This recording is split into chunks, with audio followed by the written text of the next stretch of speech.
हरि ओम। ओम श्री चिन्मय सद्गुरवे नमः। अपने जीवन में हम रोज तीन अवस्थाओं का अनुभव करते हैं।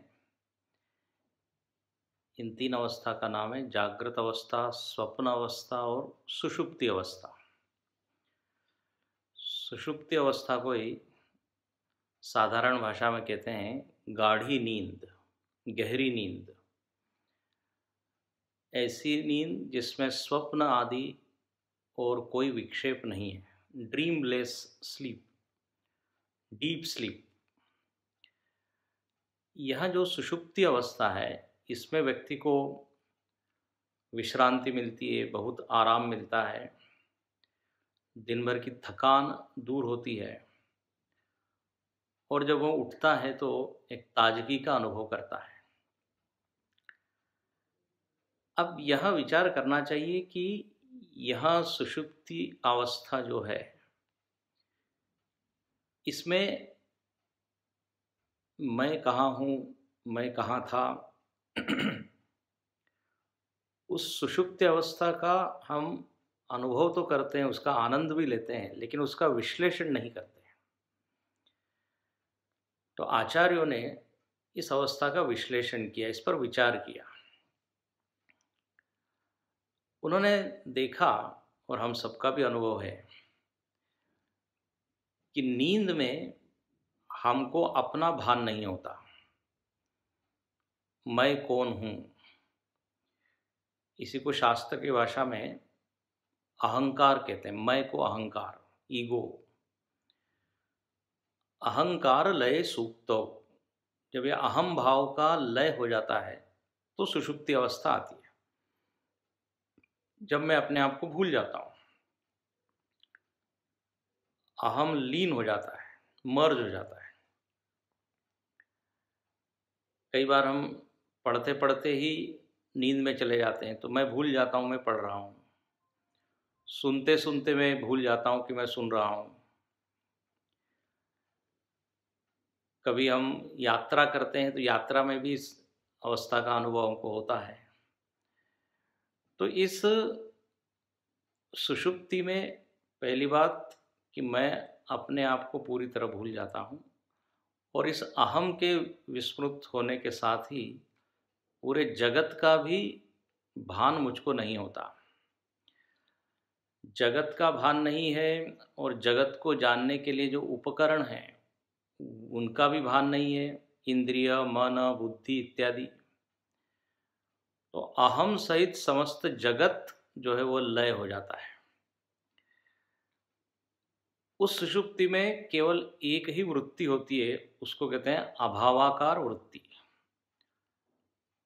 अभाव, एब्सेंस।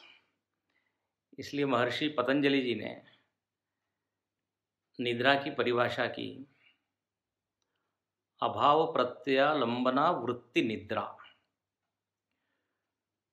उन्होंने कहा अत्यंत सूक्ष्म ऐसी अभाव की वृत्ति या अज्ञान की वृत्ति वहाँ रहती है, और एक ही वृत्ति होती है। दूसरी घटपट आदि कोई वृत्ति वहाँ नहीं होती जो जागृत अवस्था में होती है। तो वहाँ पर अभावाकार वृत्तियाँ सतत बहती है, जो कि अत्यंत सूक्ष्म है, और उन अभावाकार वृत्ति से हम बिल्कुल एक रूप हो जाते हैं, तादात्म्यपन्न हो जाते हैं। इसलिए हमको ये लगता है कि हम वहाँ है ही नहीं। जैसे हम जागृत अवस्था में यदि किसी एक विषय में तल्लीन हो जाए, तन्मय हो जाए, तो हम अपने आप को भूल जाते हैं, केवल वह विषय ही रहता है।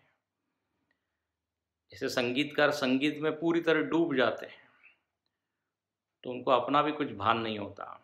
कोई कलाकार है, उस कला में पूरी तरह मस्त हो जाता है, तन्मय हो जाता है।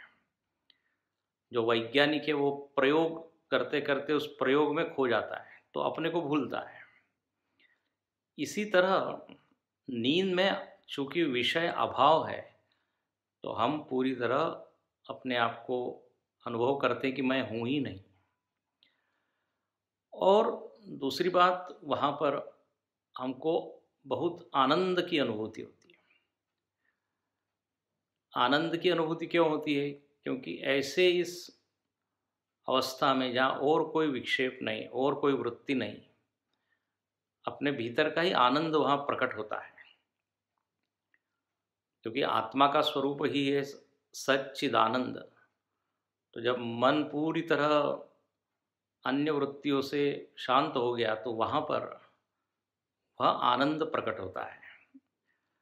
एक तरफ जगत की चिंता, जगत के तनाव, भय, क्रोध, ये सारी वृत्तियाँ शांत हो गई, और दूसरी ओर जो आत्मानंद है वो वहाँ प्रकट होता है। इसलिए हम जब सुबह उठते हैं तो कहते हैं मैं बड़े सुख से सोया। वहाँ पर बड़ा बड़ा आनंद था, सुख था। लेकिन एक बात होती है कि वहाँ पर हमको आनंद का अनुभव तो होता है, लेकिन उस समय वहाँ हमको ज्ञान नहीं होता। क्योंकि जो अहंकार है, जो ईगो है, जो जीव है, वो पूरी तरह लीन हो गया होता है। अब इस सुषुप्ति अवस्था में हमारा जो नाम है वो होता है प्राज्ञ। प्राज्ञ शब्द का वैसे तो अर्थ होता है व्यावहारिक जगत में विद्वान, बुद्धिमान। तो हम कह सकते हैं कि हम नींद में पूरी तरह सब चीज़ भूलते तो नहीं, हम सब चीज़ जानते हैं, लेकिन वह सब लीन होता है। इसलिए हम प्राज्ञ ही है, बुद्धिमान ही है। जो हमने ज्ञान प्राप्त किया है वो नष्ट नहीं होता।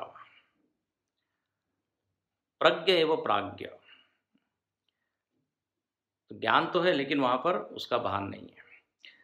दूसरा जो मुख्य अर्थ है, प्राज्ञ मतलब प्रकर्षेण अज्ञ, पूरी तरह अज्ञानी।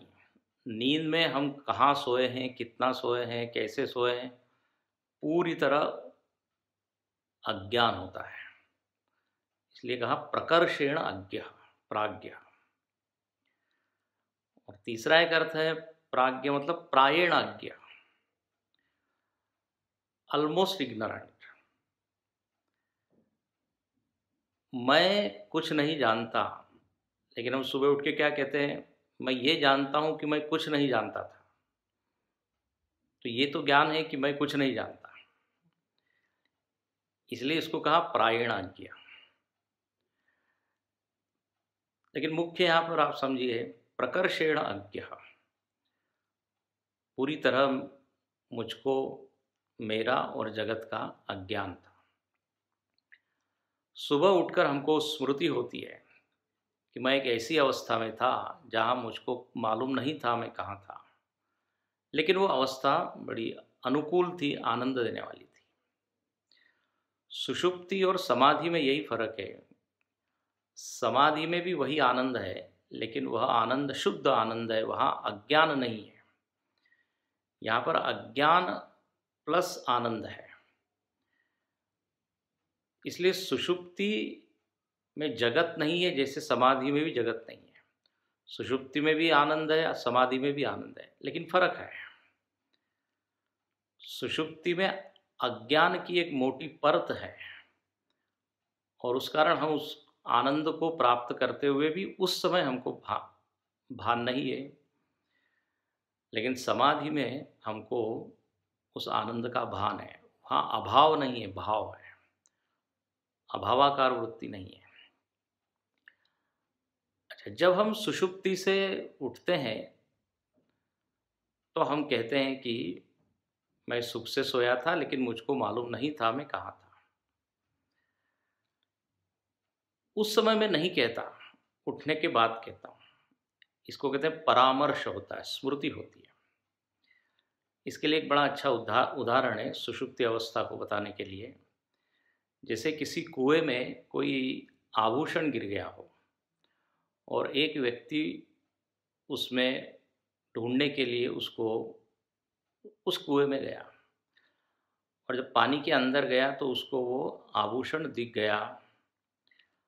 अब वो जानता तो है कि यहाँ आभूषण है, लेकिन बोल नहीं सकता उस समय, क्योंकि पानी के अंदर है।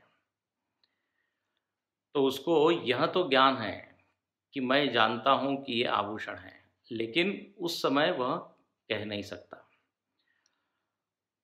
क्योंकि वागेंद्रिय उसकी वहाँ पर काम नहीं कर सकती।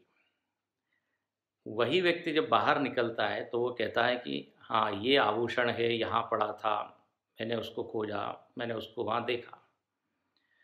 तो इस अनुभव में बात ऐसी हुई कि जब पानी के अंदर था तो उसको सामान्य ज्ञान तो था कि ये आभूषण है और मैंने इसको जान लिया है, लेकिन करण न होने के कारण, करण इंस्ट्रूमेंट उपकरण न होने के कारण वो बोल नहीं सकता था।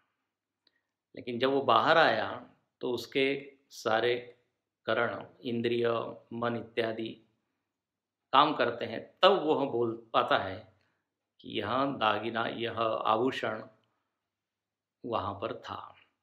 तो इसी तरह सुषुप्ति में हमारे सारे करण अव्यक्त हो जाते हैं, लीन हो जाते हैं, इसलिए हम कुछ बोल नहीं पाते। जागने पर हम कहते हैं कि मैं एक बहुत ही आनंददायी ऐसी अवस्था में था, लेकिन मुझको पता नहीं था। तो ऐसी ये सुषुप्ति अवस्था का वर्णन है। अपने शास्त्रों में इसके ऊपर बहुत चिंतन किया है। हरि ओम।